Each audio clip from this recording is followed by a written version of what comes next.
আজকে আমি ইউরোপ যাচ্ছি। আমি কোথায় যাচ্ছি, কেন যাচ্ছি, আর আমার এই ইউরোপ ট্রিপে কত টাকা খরচ হয়েছে তা আস্তে আস্তে আপনাদের সাথে শেয়ার করব। সুপ্রিয় দর্শক, আসসালামু আলাইকুম। আমি তুষার আছি আপনাদের সাথে। তো আমার আজকের ইউরোপ জার্নিটা প্রথম শুরু হয়েছিল একটা ছোট্ট ভুল দিয়ে। আর সেই ভুলটা হলো যে আমি বাসা থেকে দেরি করে বাইর হওয়ার কারণে আমার বাংলাদেশি টাকায় 12,000 টাকা লস খেয়েছি। এর প্রধান কারণ ছিল আমি ট্রেনের টিকিট কেটেছিলাম, কিন্তু দুর্ভাগ্যবশত আমি দেরি করে বাইর হওয়ার কারণে আমি সেই ট্রেনটাকে মিস করেছি। যেখানে আমার 2,000 টাকা ট্রেনের ভাড়া লাগতো, সেখানে আমি উবার কল করে 12,000 টাকা ভাড়া দিয়ে আসতে হয়েছে। যাই হোক, অবশেষে আমি এয়ারপোর্টে এসে পৌঁছাইলাম, কিন্তু এখানে এসে দেখি ওদের যে চেক ইনটা সেটা অফ হয়ে যাচ্ছে আর মাত্র 10 মিনিট বাকি। তো আমি যদি 10 মিনিট পরে আসতাম তাইলেই কিন্তু আমার ফ্লাইটটা আমি মিস হয়ে যেত।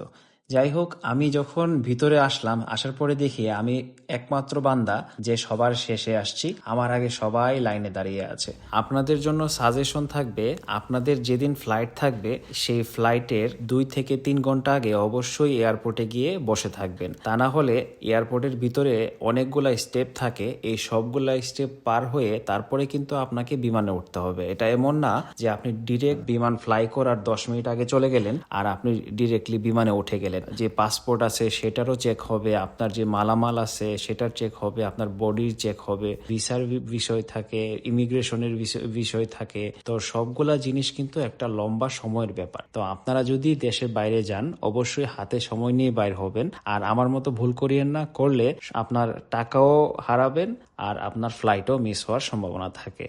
যাই হোক, আমি অবশেষে আমার সেই কাঙ্ক্ষিত গন্তব্যে পৌঁছিয়েছি।